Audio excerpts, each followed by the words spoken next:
Que honra estar nessa casa. Vou contar algo para vocês. Ano passado, aproximadamente em novembro, não lembro muito bem, eu cheguei aqui nessa igreja, tinha uma reunião de obreiros. Eu cheguei muito cedo, um pastor me trouxe, um homem de Deus, e eu cheguei aqui, estava vazio.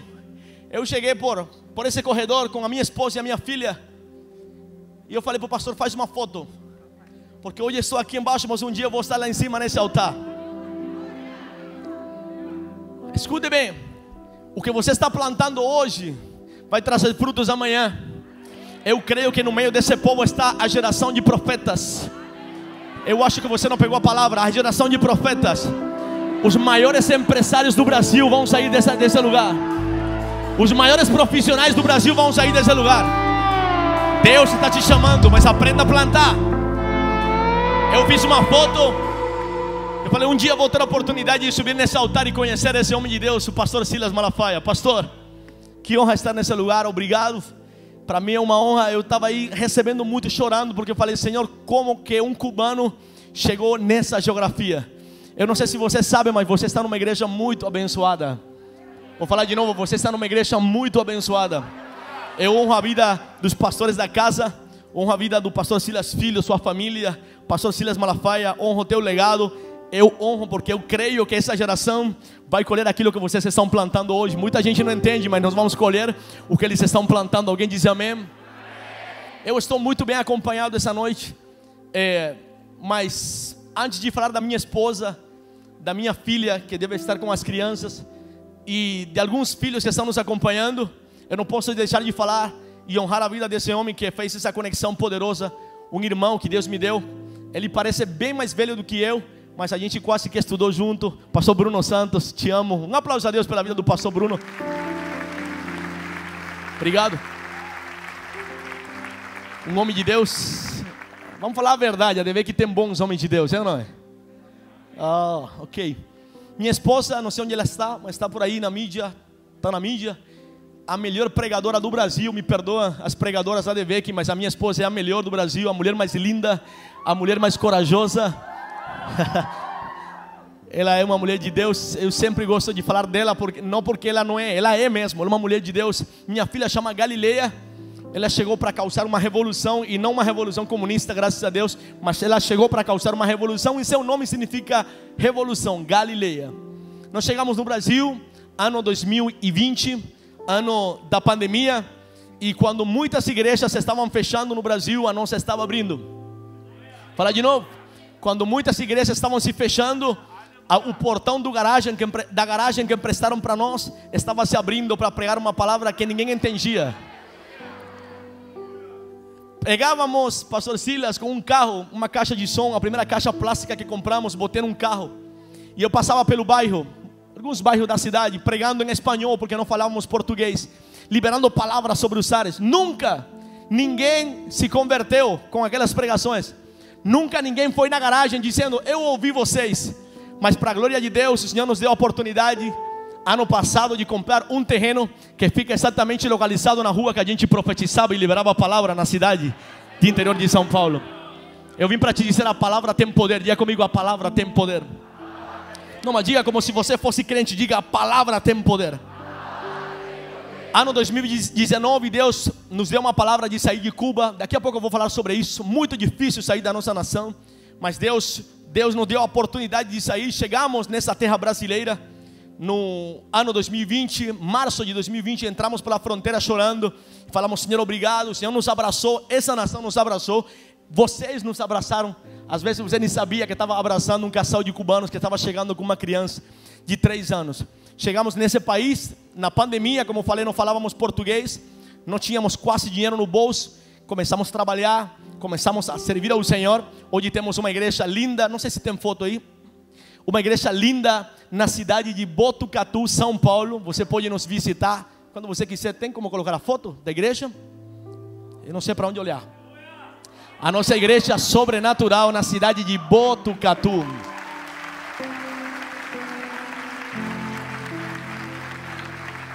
E eu me sinto muito honrado porque essa noite é muito longe daqui, essa cidade. Estamos acompanhando alguns filhos da casa. Vou pedir para vocês ficarem de pé, por favor, alguns filhos e líderes da nossa casa. Então um aplauso a Deus pela vida deles. Eles viajaram muitos km para estar aqui, honrar a gente, estar aqui nesse tempo. Amo vocês já sabem isso. Sair de Cuba foi quase impossível. Atravessamos fronteiras, daqui a pouco eu vou falar. E chegamos nessa nação com uma palavra. Eu vou te falar a primeira coisa que eu vou te falar nessa noite: perca tudo, mas não perca a palavra. Vou falar de novo: perca tudo, mas não perca a palavra. Você pode perder dinheiro, você pode perder relacionamentos, mas se você tem palavra, ainda tem esperança. Se você tem palavra, ainda tem promessa. Vou falar, se você tem palavra, ainda Deus pode fazer algo extraordinário na tua vida. Nós iniciamos essa igreja sobrenatural, como eu falei para vocês. Esse ano passado compramos um terreno, estamos construindo já pela fé. Vou pedir para colocarem aí, por favor. Nós trouxemos umas Bíblias. Eu sei que muitos de vocês talvez não poderão comprar nessa ocasião, mas nós trouxemos umas Bíblias para vender. E o que nós estamos arrecadando no valor dessas Bíblias, nós estamos investindo no terreno que compramos agora para construir uma igreja para aproximadamente 1.500 pessoas na cidade de Botucatu. Se você não pode comprar Bíblia, se você não pode contribuir, então pelo menos libere uma palavra, ore por nós, porque nós queremos que um avivamento grande está nascendo na nossa cidade amada de Botucatu. Amém? Vou começar. Salmos capítulo 33, versículo 12. Por favor, me acompanhe. Salmos capítulo 33, versículo 12. Diga comigo: eu sou. Diga melhor em português. Diga: eu faço parte de uma igreja que ama a palavra. Diz a palavra: como é feliz a nação que tem o Senhor como Deus, o povo que Ele escolheu para lhe pertencer. Vou repetir: como é feliz a nação que tem um Senhor como Deus. Diga comigo: o povo que Ele escolheu para lhe pertencer. Preste atenção: você não escolheu Ele. Hello.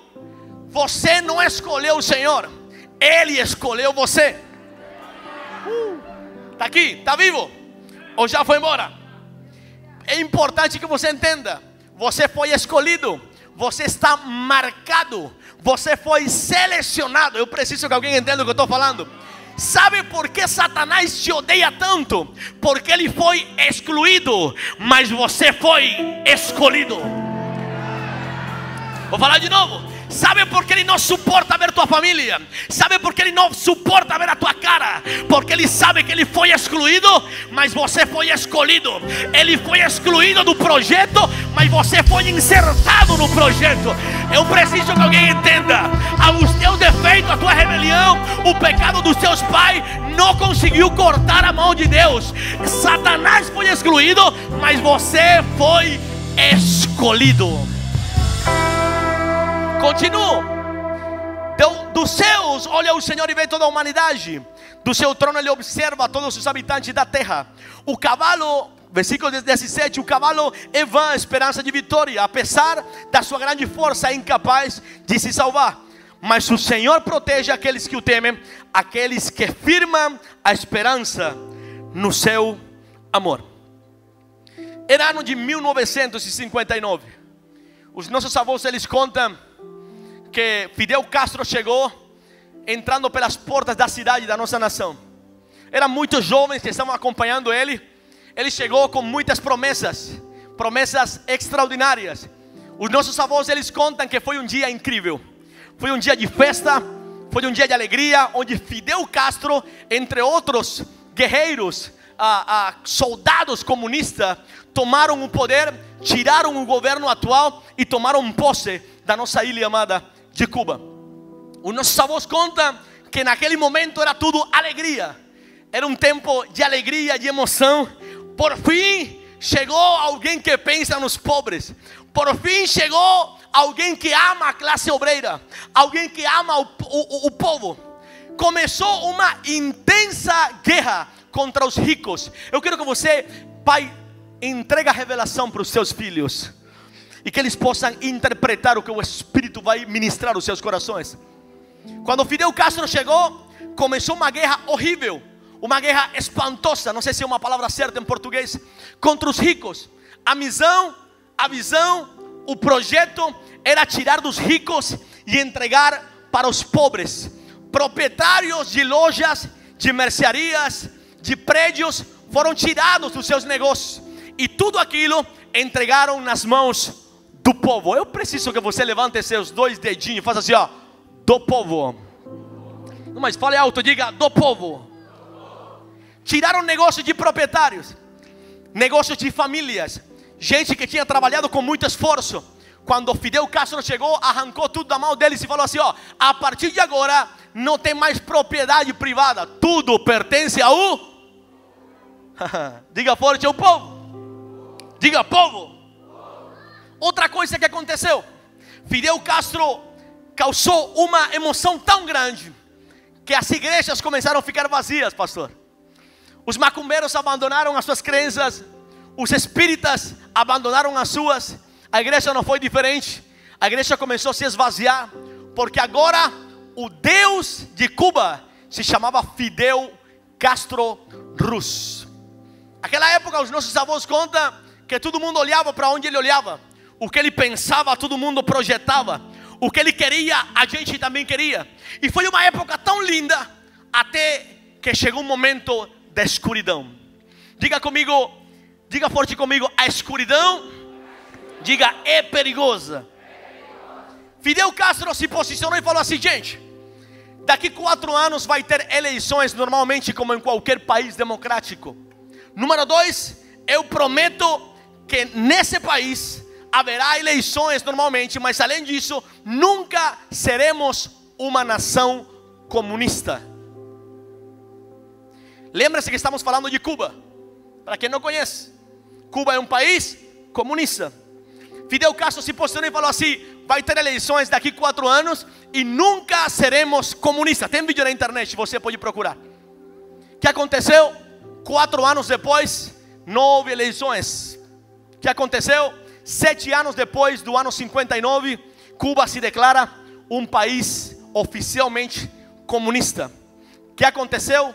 Que até a data que nós estamos hoje, se passaram 66 anos, que ninguém consegue tirar a família Castro do governo. Imagina esse silêncio, o que significa?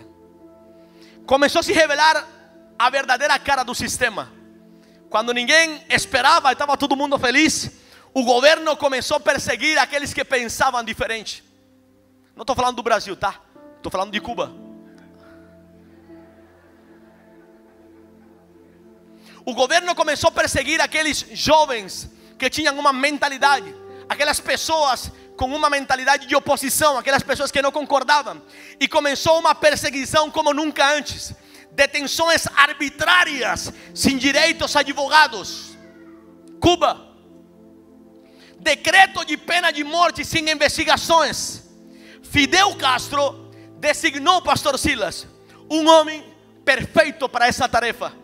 Ele olhou para alguém e disse, esse cara é o cara que vai conseguir fazer o trabalho que nós estamos precisando. Perseguir a oposição, atacar a oposição, torturar a oposição e matar a oposição. Vocês estão preparados? Esse cara vai aparecer na tela agora.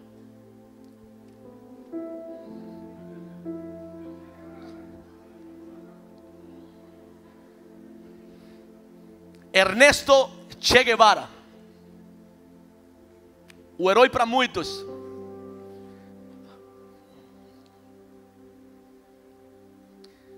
Um homem que chegou com boas ideias, mas fazia aquele trabalho que a revolução precisava. Entre suas frases mais famosas, pode pesquisar na internet, está: uma revolução não pode se construir com liberdade de imprensa. Che Guevara, aquele que você gosta de usar na camiseta. Número 2, uma das suas frases famosas: não temos tempo para investigar se o indivíduo é ou não culpado. A revolução não pode perder tempo, ela precisa triunfar. Qualquer parecido com a realidade? Posso continuar? Silêncio. Posso continuar? O Che Guevara foi o idealizador dos campos de trabalho forçado para homossexuais. Eu espero que não tenha nenhum aqui em nome de Jesus.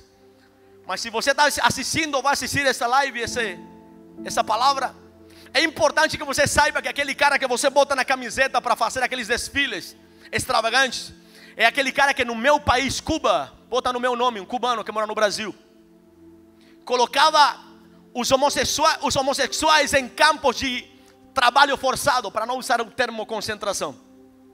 Ele falava que a homossexualidade era uma doença.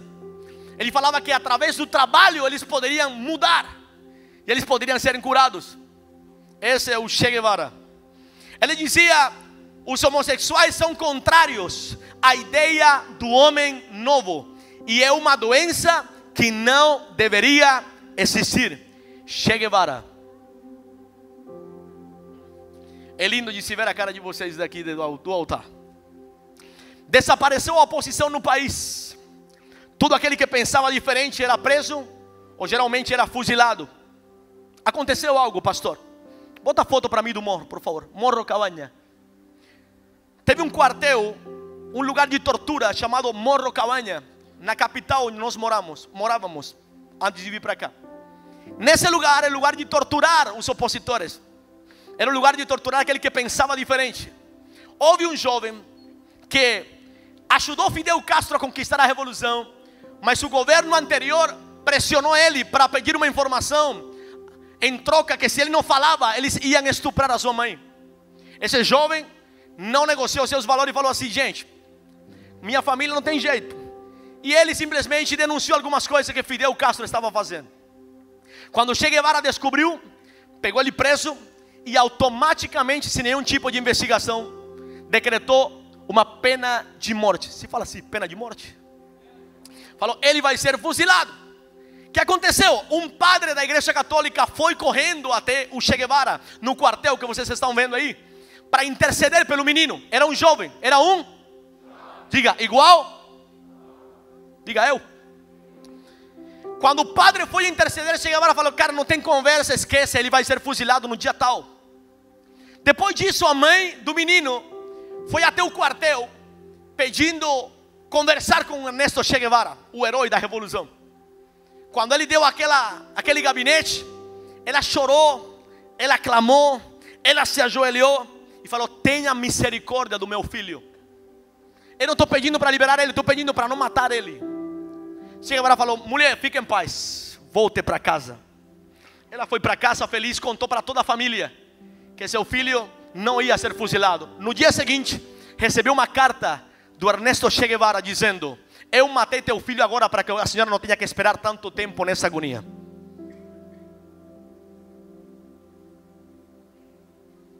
Esse é o cara que muita gente bota na camiseta.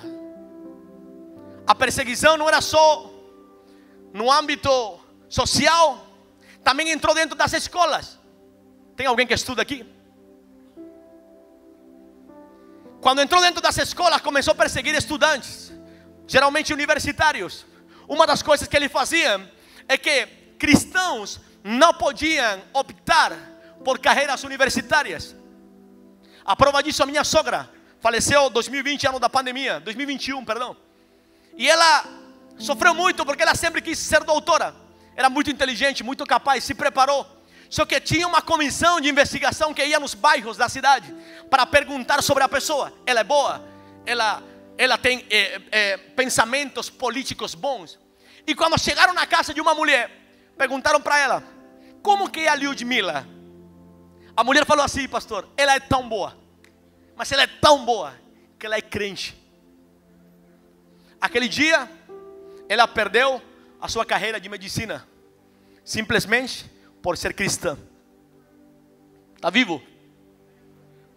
Outras perseguições aconteceram com o meu pastor, a igreja que eu nasci. O homem foi graduado e formado de medicina. Quando chegou, ele se converteu na metade do caminho, senão ele não poderia ter estudado. Aceitou Jesus, recebeu um chamado e falou: eu acredito em Jesus, eu acredito na palavra, o Senhor está me chamando. Chegou o dia da formatura, estava toda a família junta, e o governo falou para ele, com os professores, os decanos, falou: escolha o seu diploma ou o teu Jesus. Ele não pensou duas vezes e escolheu o seu Jesus. Minha pergunta para essa geração: será que você está preparado para se enfrentar a isso? Quer saber a verdade? Não está. Consequência: o meu pastor se tornou o maior evangelista da história do meu país. O meu pastor se tornou o homem com a maior igreja da nação. Eu vou pregando para alguém aqui. Eu não sei se você está entendendo o que eu estou falando, mas a maior pressão, maior expansão. A maior perseguição, maior crescimento. Vou falar de novo. A maior perseguição, maior crescimento. Eu preciso que alguém entenda o que eu estou falando nesse lugar. Não importa quanto seja a pressão de Faraó, tem gente que se levanta e diz: eu não tenho medo, o meu Deus é maior, o meu Deus é poderoso.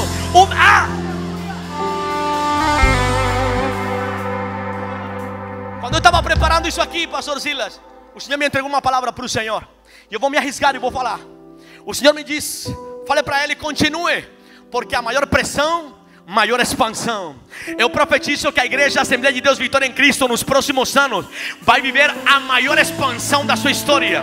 Consequência da perseguição contra os homens de Deus, consequência da perseguição contra os escolhidos, consequência da perseguição contra a igreja brasileira. Deus falou para mim, pastor: o comunismo não tocará no Brasil enquanto tenha homens que não tenham medo de Faraó. Pega isso aqui e eu quero que fique registrado. Você falou assim: fala para Devek que o Faraó governa em Brasília, mas eu continuo governando no Brasil. Se você vai aplaudir, aplauda, porque eu sei que você crê. Diga: o meu Deus governa no Brasil. Diga: o meu Deus governa no Brasil. Ele governa essa nação.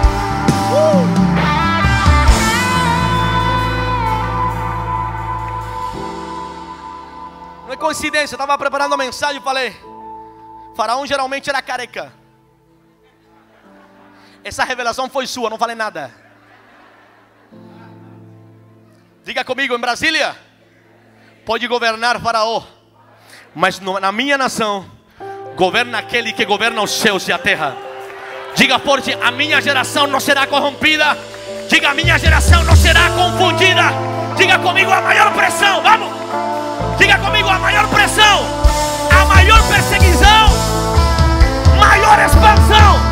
Eu vou liberar uma palavra, pula dessa cadeira. Se prepare para a maior expansão e avivamento da história do Brasil.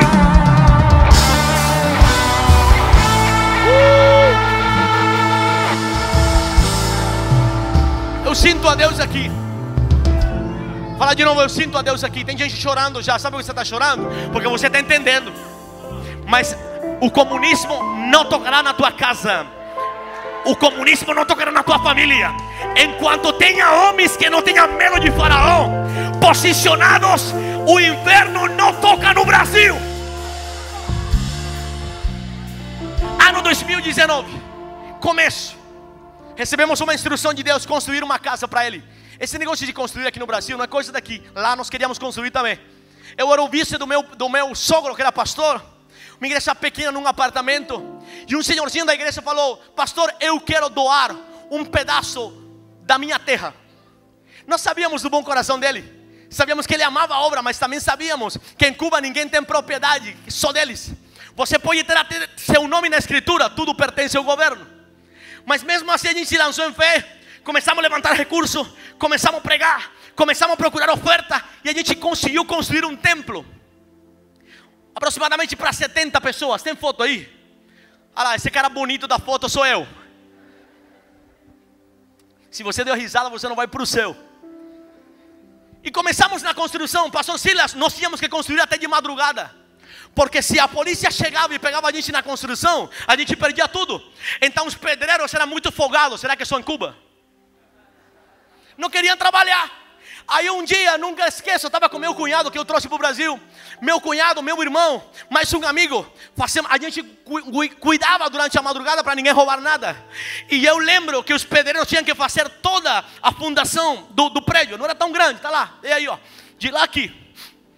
Eles só chegaram até a metade. Quando eles foram embora, eu falei para o povo: está preparado? Para quê? Eu aprendi quanto leva de massa, quanto leva de areia, cimento, tudo. Vamos terminar essa fundação logo. Você está doido? Eu tô. Descobriu revelação profética. pegamos todas essas coisas. Só tinha um pouquinho de luz, porque não podia iluminar muito, senão a polícia passava e descobria. E aqui, bem, mais um pouco, bota lá. A gente fez a outra metade da fundação. No outro dia de manhã, os pedreiros folgados, os pedreiros abençoados chegaram.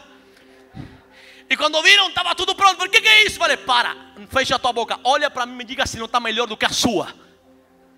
Eles não falaram nada, mas eu assumo que estava melhor. Começamos a levantar, até de madrugada trabalhávamos para o governo não pegar a gente. Não sei se você sabe, mas no nosso país, lá em Cuba, você não pode construir templos. Esse negócio, vamos construir uma igreja, Deus está falando, não pode. Igrejas instituídas lá legalmente são igrejas que já estavam diante do triunfo da revolução. Ou seja, Fidel Castro chegou no 1959, igreja que já estava legal, restante não está. Então ninguém pode abrir igreja lá. Só que tem 2, 3 doidos como a gente, que falam assim, vamos construir. A gente não tem medo de faraó. Começamos a construir. O dinheiro não deu para terminar a janela. O dinheiro não deu para colocar piso. Não deu para comprar cadeira confortável como essa que você tem. O dinheiro não deu nem para terminar o teto. Só estava pela metade. Bota a foto para mim, amor. Inauguração, tá lá. Coloca outra foto. Olha as que poltronas gostosas nós tínhamos. Muito boa. Coloca a segunda foto. Essa areia branca a gente colocou para dar um negócio de estética, para parecer aquele porcelanato. Se você não vê, é porque você não tem revelação. Perceba, o telhado está até a metade, não tinha janela, estava tudo assim, mas estava uma bênção. Eu vou te falar uma coisa, a glória de Deus se manifestou. A glória de Deus se manifestou como muitas vezes não se manifesta no Brasil. Porque onde tem gente apaixonada, onde tem gente que não está nem aí para ar-condicionado, onde tem gente apaixonada por Cristo, ela entra debaixo de um arbusto, ela entra debaixo do mato, ela diz, eu vim para adorar ao Senhor. Tinha uma glória naquele lugar que você não pode imaginar.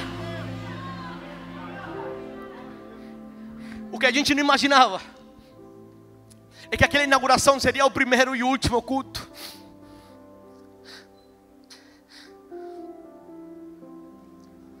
Porque o governo apareceu, lindo eles, e começaram a derrubar tudo. Essa daí é uma das tantas igrejas que eles derrubam todo ano.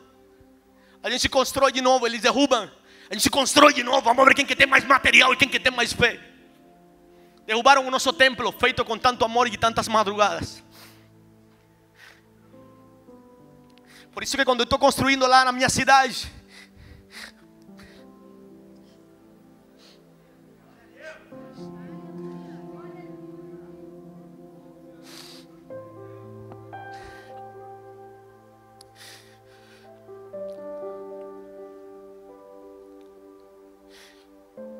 eu valorizo cada estaca, valorizo cada saco de cimento, eu valorizo cada pedaço de aço. Perdemos o nosso templo, o governo derrubou. Tem mais fotos aí, amor? Tem foto do pastor, do apóstolo Bernardo de Quesada. Esse daí, olha quanta gente tem aí. Pastores que perderam seu templo e construíram de novo. Aí a gente inventou uma estratégia, pastor Silas. O que a gente fez? Beleza, não pode construir, vamos montar uma tenda então. Tá lá, calor estralando, Caribe, lotado de gente, o povo adorando ao Senhor. E os milagres acontecem, e as promessas se cumprem. Eu vim dizer para alguém, isso não vai tocar no Brasil, mas valorize aquilo que você tem. Valorize aquilo que Deus te entregou. Eu fico chateado quando vejo gente que vai na igreja uma vez por mês, 2 vezes por mês. Meu filho, na minha nação tem gente que anseia, não está pensando em praia, não está pensando em balada, não pensa, eles anseiam entrar num lugar de adoração e dizer, essa é a minha casa, é isso aqui eu posso chamar de casa. Para você se tornou normal, mas não é. Para você se tornou comum, mas não é. Esse piso lindo, esse altar, esse ar-condicionado, essas cadeiras, essa igreja maravilhosa, num país como o meu não é normal. Mas eu creio que Deus está levantando uma geração entendida no Brasil. Não, levante suas mãos se você recebe comigo. Eu creio que Deus está levantando uma geração acordada, não uma geração apática. Isso não tem nada a ver comigo, tem a ver com você sim. tem a ver com a tua casa, tem a ver com os teus filhos, tem a ver com os teus netos, tem a ver com os teus pais. Eu preciso liberar essa palavra para alguém. A consequência do comunismo é morte, é destruição. Eu vou passar algumas fotos para explicar algumas coisas. Eu quase estou terminando, não quero que você durma aí. Coloca para mim, por favor. Algumas fotos aleatórias que eu quero explicar para vocês. Isso que você está vendo aí não é a faixa de Gaza, não. É a capital da Havana, do meu país. Está aí, ó, a capital. Olha que coisa linda. Não é uma obra de arquitetura, é ruína, é fracasso, é miséria que traz o comunismo sobre uma nação. Olha lá, olha que coisa. Esse é meu povo. Esse é meu povo. Pode continuar. Pode continuar.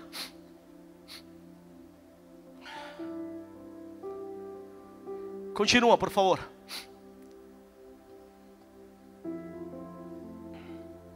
Olha lá. Isso que vocês estão vendo aqui, deixa eu explicar. Tem muita gente que vê as fotos de Cuba com aqueles carros antigos. Pastor Silas, nós chamamos de Frankenstein. Porque todo mundo, nossa, que carro chique. Não é chique nada. Tem uma peça de Honda, tem outro pedaço de Hyundai, outro de Chevrolet, tem um pedaço de cada coisa. Nada bate com nada. Aí você vai pela rua, a rua que já é ruim. Não como a rua do Brasil, não, pelo amor de Deus. Mas não vou entrar aí, não. Isso que você está vendo aí, chama bodega. Como chama? Não é de vinho, não, fica em paz. Chama bodega, como chama? Aí é o nosso mercado. Bota a libreta, o caderno aí para mim, amor. Eu falo amor, não é que eu estou falando para um cara aqui, tá? É minha esposa, está na mídia. Não, senão você vai ficar assustado. Esse comunista aí é meio estranho, não é? Isso que você está vendo aí, controle de vendas para produtos alimentícios. Esse é o nosso caderno. O governo entrega um por núcleo familiar, por casa, por lar. Tem 5 pessoas, aí tem uns 5 nomes das pessoas que moram lá. Aí tem, olha que pão maravilhoso. Jesus amado, se o povo de Israel vê isso no deserto, eles iam valorizar mais o maná. Isso aqui é uma pedra, na verdade. Nós recebemos esse pãozinho aí todos os dias. Você vê os velhinhos, os adultos, as crianças, todo dia para o mercado para pegar aquele pãozinho que vem uma vez por dia para uma pessoa. Aí o que você faz? Ou você almoça ele, ou você janta, ou você guarda para a merenda do seu filho na escola no outro dia. Você está entendendo o que eu estou falando? Aí tem alguns alimentos, isso que você está vendo aí é o nosso mercado. Aí a gente recebe naquele caderno um pouquinho de arroz, um pouquinho de açúcar, um pouquinho de sal, um pouquinho de óleo. Mas aquele óleo que vem num como que chama, meu Deus? O tanque, que seria, ó, um tambor plástico todo sujo. O cara enfia a mão lá e faz assim, joga um pouquinho para você. A comida que nós recebemos por mês, ela dura aproximadamente para 4 dias, 5 dias no máximo. O restante do dia você tem que viver pela fé. Por isso que o cubano que está aqui no Brasil, ele vive pela fé, porque nós aprendemos a viver pela fé. Coloca para mim, por favor. Ó, tá lá, arroz, grão, esses grãos aí, horrível. Azeite, que é óleo, na verdade. Açúcar preta, açúcar branca. Isso aqui, que diz compota, na verdade, é como uma vitamina para as crianças, não lembro o nome. Um suco para as crianças, ele bem reforçado. Sumiu faz muitos anos, ninguém se lembra disso. Não, coloca de novo para mim, vai para trás. Olha lá, sal, a quantidade que toca. Isso aqui não sei o que é. Café, horrível, e fósforo para você cozinhar e quando terminar de comer você se dar fogo porque não tem como sobreviver. Mas é isso aí para você entender como funciona. Mês de janeiro, coloca para mim outra foto, por favor. Então cada mês você recebe algo restrito, algo limitado, e com isso você tem que sobreviver. Não consegue, se vira. Esse é o cara que despacha. Olha lá, a mulher lá esperando ser despachada aí. Continua, por favor. Pode continuar. Isso que vocês estão vendo aí. Quem já ouviu falar que Cuba é uma potência médica? Levante a mão. Seja sincero, quem já ouviu falar? Cuba é uma potência médica. Os cubanos que vieram para o Brasil para fazer missão, levanta a mão, levanta a mão. Escuta aqui. Isso aqui é uma farmácia. Essa é a nossa farmácia em Cuba. Isso que você vê aí. Todas essas caixinhas que vocês veem, a maioria está vazia. Olha lá. As nossas farmácias hoje, se você precisa de um remédio, pede para alguém de fora, porque dentro não tem a potência médica. Continua. Farmácia. Tudo isso é farmácia. Para aí. Olha a mentalidade distorcida de um comunista. Não tem? Não tem? Sabe o que diz aqui? Obrigado, Fidel. Ainda bem que eu não tinha nem percebido. Não dá pra... Cuba, pela saúde, obrigado, Fidel. Pode continuar? Eu estou mostrando prova, não estou vindo aqui falar de uma coisa que eu não quero. Ó, isso aqui é a potência médica, um hospital na nossa nação. Está aí. Hospital, meu filho. Lá não tem esse negócio de hospital público, hospital privado, não, porque todo mundo tem que ser igual. É isso mesmo. Fidel Castro conseguiu que o povo inteiro fosse igual, todo mundo pobre. Olha lá. Hospital. Isso é na nossa nação, a potência médica que eles vendem nas redes sociais, nos jornais internacionais. Olha lá. Minha pergunta, você com coração de esquerda, você estaria disposto a entrar num hospital desse aí? Você estaria disposto a colocar sua mãe nesse hospital? Essa é a consequência de aceitar o comunismo numa nação. Pode continuar. Sabe o que é isso aí? Eles não estão indo para um jogo de futebol.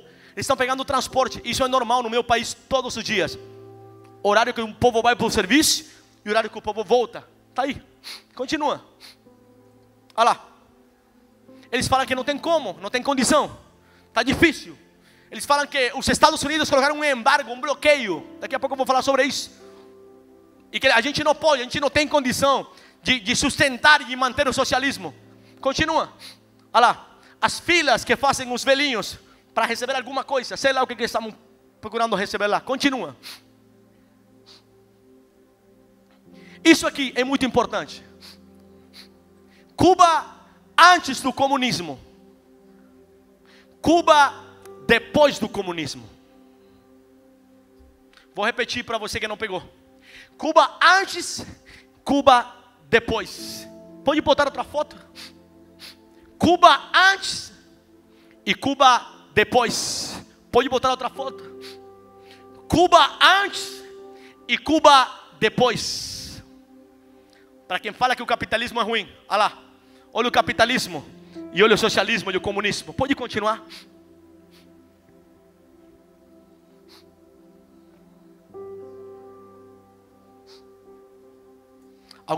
Alguém já deu aquela vontade de viajar já? Isso aí não é Miami. Isso aí não é República Dominicana, não é Porto Rico. Isso aí é a mesma Cuba que eu estou te falando.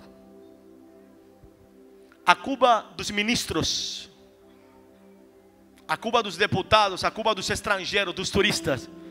Mas essa não é a Cuba nossa. Tem até pedágio. Quando você passa o pedágio, você percebe como até a rua muda. O asfalto muda. Olha lá. Olha aquele lugar maravilhoso.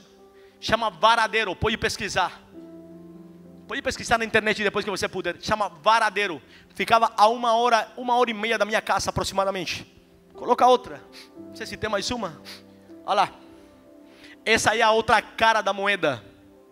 Para o povo, miséria, fome, destruição. Para os turistas, está tudo bem. Você viu o ônibus anterior? Alguém viu? Olha lá o ônibus agora do turismo. Que negócio chique. Está lá. Lá o Morro Cabanha, onde o Che Guevara assassinava as pessoas. Tem mais fotos? Para aí. O dia 11 de julho, ano 2021, a nossa nação acordou. Depois de mais de 60 anos. Aqueles jovens, pastor Silas, que conquistaram a revolução, foram a mesma força que se levantou uma tarde e saiu para a rua dizer: não queremos mais o comunismo, não funciona. Perceba por que o inferno ataca tanto a juventude, porque ele sabe que eles são uma força bruta, eles são uma força capaz. Eu acho que eu estou falando aqui para velhos aqui. Cadê os jovens aqui? Cadê os jovens de 0 a 130 anos que estão nesse lugar? Cadê? Saíram para a rua, começaram a gritar. Lá só tem uma companhia de telefone, lá de telefone mesmo, de internet, caro pra caramba. Não vou entrar ali porque tem muita coisa que não vai dar para falar hoje. O que eles fizeram? Desligaram a internet do país inteiro de uma vez só, porque tinha gente postando vídeo. Segundo, desligaram a energia do país inteiro. Todo mundo voltou para casa e eles começaram a bater as portas. Até hoje, tem milhares de jovens desaparecidos. Até hoje tem jovens que estão na cadeia, que não passaram por juízo, não tiveram direito a advogado, simplesmente por traírem a pátria, a revolução. Olha lá. Coloca outra, por favor. Essa foi, para um minuto aí. Um policial, como fala um homem de Deus que eu respeito, da Gestapo. Fala assim mesmo. Está lá. Esse não foi comandado por Alexandre de Moraes, não. Esse foi comandado pelo comunismo. A mesma coisa, ó.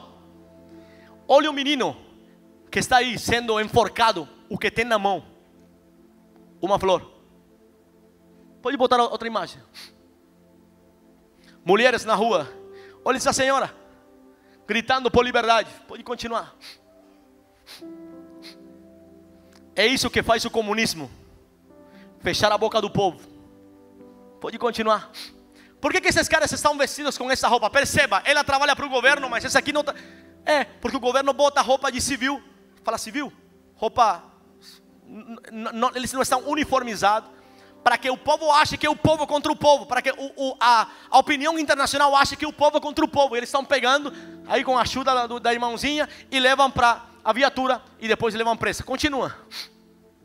Olha lá. Eu quero que você preste muita atenção nessas imagens. Coloca a próxima. Você está vendo? Coloca a próxima. Você está vendo? Coloca a próxima. Para.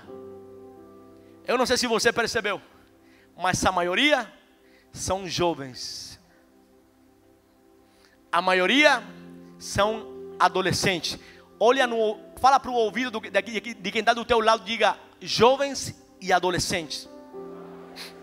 Diga forte, jovens e adolescentes. Preste atenção. Faraó quer calar um povo. Faraó quer calar uma geração. Mas o objetivo não é simplesmente calar uma geração. Ele está procurando exterminar um povo. Diga comigo, eu faço parte do povo do Senhor. O objetivo de Faraó não era matar Moisés. Não era matar as crianças simplesmente.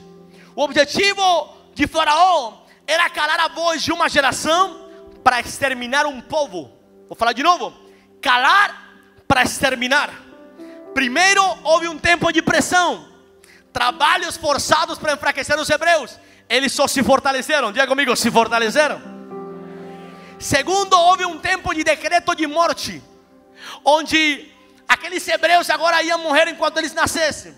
Só que eles se tornaram mais fortes, e eles entraram num tempo de multiplicação. Diga forte, multiplicação.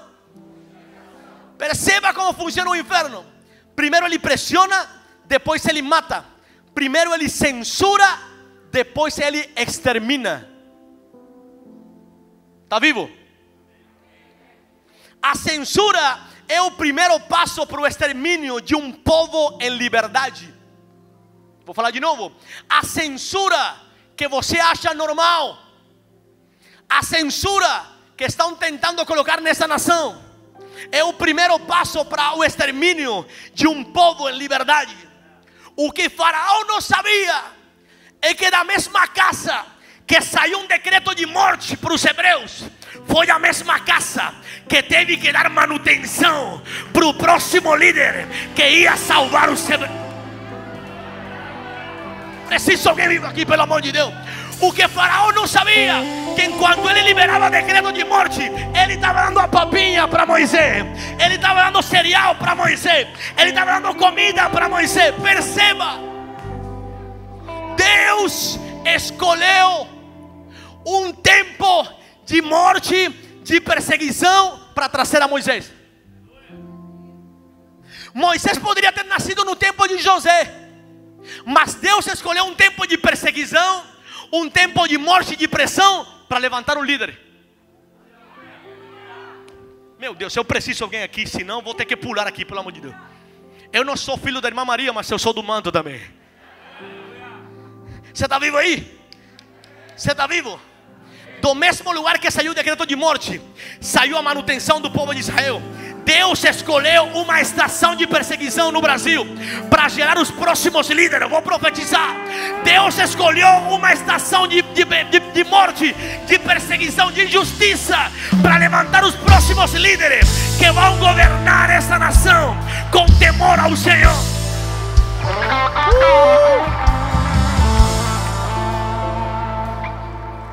Você é o Moisés.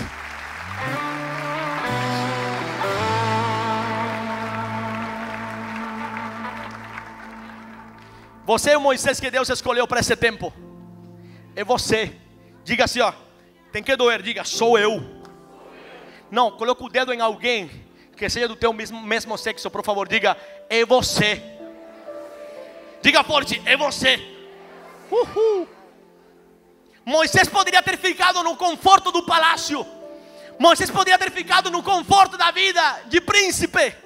Mas ele não estava sendo perseguido. Ele não estava sendo procurado. Ele não estava na escravidão. Mas ele entendeu que era o seu povo.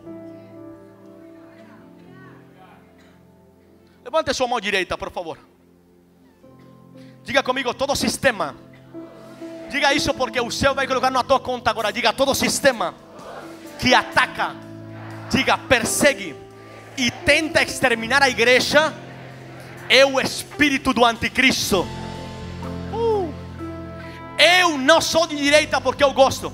Eu sou de direita porque eu sei o que a esquerda faz com uma nação. Eu sou de direita porque eu sei o que a esquerda faz com um povo. Eu sou de direita porque eu sei como a esquerda rouba os sonhos de uma geração inteira. Eu sou de direita, não porque eu sigo um homem, senão porque eu sei que meu povo está sofrendo pelas mãos daqueles que não honram a Deus, pelas mãos daqueles que não têm temor do Senhor. Mas que bom que nessa noite está se levantando uma geração de Moisés. Eu preciso, alguém aqui, pula dessa cadeira, fica de pé, fica de pé. Eu creio que está se levantando a geração de Moisés.